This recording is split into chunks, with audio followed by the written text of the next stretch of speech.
Well-watered soils, fertile lands and conducive climate have led Zimbabwe to being the largest exporter of tobacco in Africa. But mass-producing gold leaf is not without its challenges. So let's see how farmers in the country are handling their business.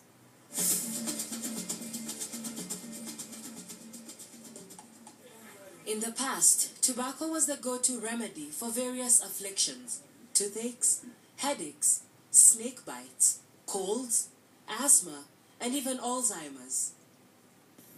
For centuries, tobacco was hailed for its myriad of uses and medical cures. However, its modern-day reputation is for causing long-term ailments. Despite this, it is the choice crop of many farmers. Zimbabwe can attest to that. Most Zimbabweans seem to be switching to tobacco due to its attractiveness. If you look at gold and leaf and its prices on the commodities market, it has been quite attractive. According to BizDay, Zimbabwe's daily business paper, of the 106,456 registered tobacco farmers, 15,178 are new to the plant. With more farmers switching from the production of food crops to cash crops, the tobacco industry has seen steady growth, becoming one of the nation's top foreign currency earners. But not everyone is a happy camper. The selling price of tobacco made me unhappy. It's different compared to previous seasons. We need reasonable payments to buy inputs. This season, tobacco retailed for $3.17 per kilo, making Zimbabwean tobacco the second most expensive in the world after the United States. The drop in quality of Brazilian flue-cured tobacco has been beneficial to Zimbabwe. Brazil is the largest exporter of gold leaf in the world. Before the farmers can laugh their way to the bank, they have to overcome further challenges.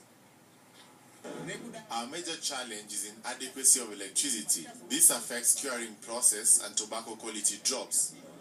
Constant electricity cuts caused by the country's power deficit have not helped matters.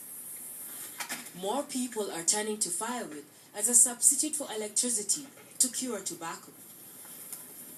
The Herald estimated that over 46,000 hectares of forests were destroyed, while 1.38 million cubic meters of firewood was burned to cure part of the 127 million kilograms of tobacco delivered to the auction floors in 2011. This season, the figures are likely to surge as the number of farmers growing tobacco has also grown. The electricity shortage is one problem, but another is the length of time it takes to grow and cure tobacco. 32-year-old Naboth Chakonda has been a farm manager for the last 9 years. He explains the long wait from planting to cashing in. It's hard because it's hard to work it. We start from June to April. We start from seedbed in the 1st of June.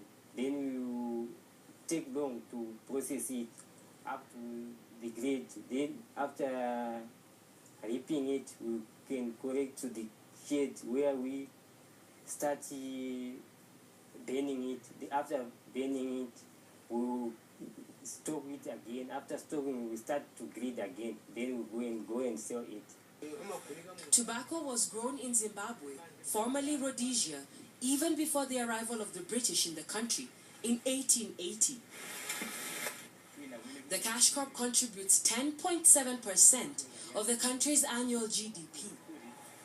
Tobacco is important to farmers because it brings us foreign currency here.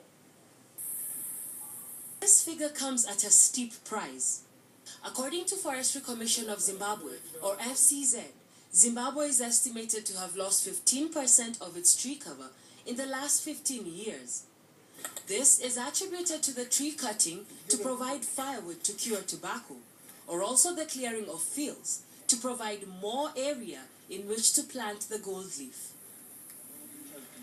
Experts say This is a sobering thought as the country risks turning into a desert in just 35 years. In fact, it is estimated that by 2016, the major tobacco areas will have no trees. Tobacco remains one of the few sectors showcasing robust growth. But if certain fundamentals are not taken care of, then there is danger of all the gains made thus far coming undone.